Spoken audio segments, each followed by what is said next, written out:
Tara, luto tayo ng chow mein noodles.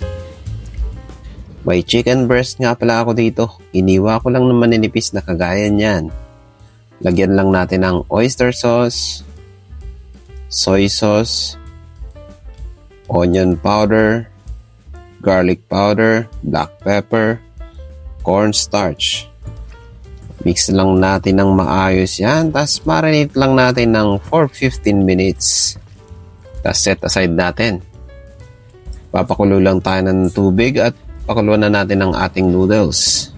Egg noodles nga palang gamit ko. Tapos gawa lang tayo ng sauce. May hot water nga pala ako dito.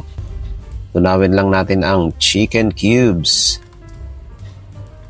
Tapos lagyan natin ng soy sauce, oyster sauce, white sugar, at toasted sesame oil, cornstarch. Tapos mix lang natin yan. At ganito nga pala yung noodles. Set aside lang natin yan. Nain lang natin ng spring onion, red onion, carrots.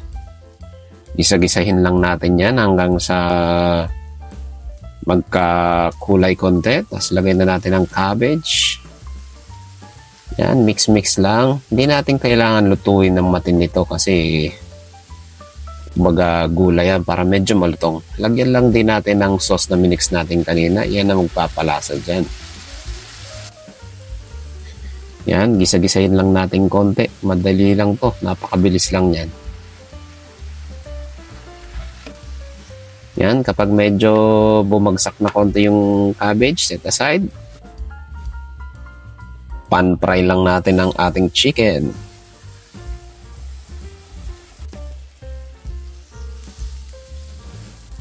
Yan, gisa-gisahin lang natin hanggang sa maluto yan.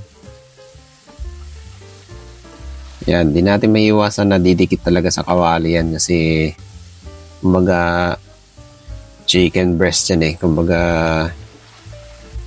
automatic kakapit sa kawali yan. Ayan.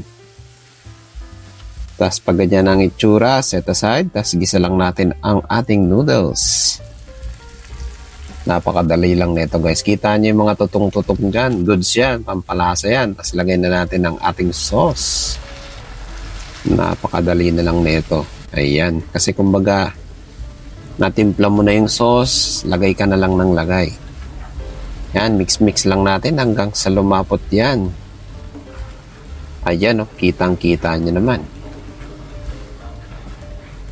Halos kumapit na yung sauce dun sa noodles.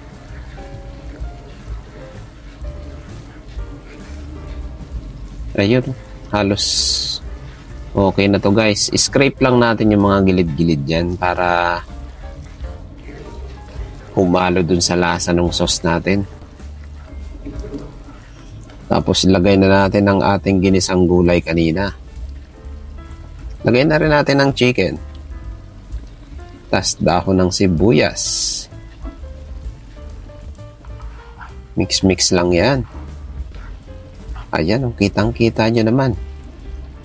Napakasarap na ito, lalo na sa tinapay, pwede rin sa kanin. Pero syempre, the best to kung pandesal lang gamit mo or kahit ano, kahit walang tinapay, okay na yan. Plating tayo. Look at that. Ayan.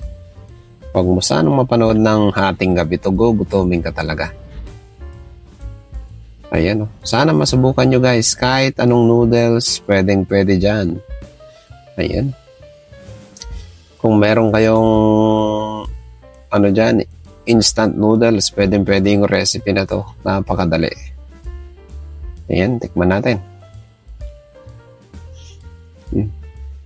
Ayan, makikarried away ka talaga dyan. Sobrang sarap na ito.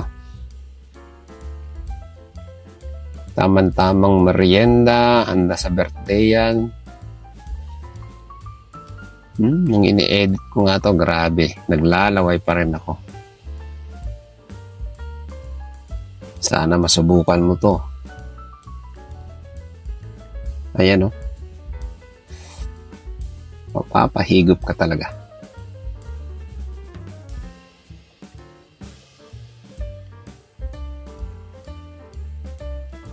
Ang matagal lang talaga dito ay preparation, pero sa pagluluto napakadali. Ang full recipe nga pala nito ay nasa YouTube channel ko. At kung nagustuhan mo nga pala ang videos na to, pa-like and share naman at pa-follow na rin sa aking YouTube channel, TikTok syempre, Instagram, Facebook.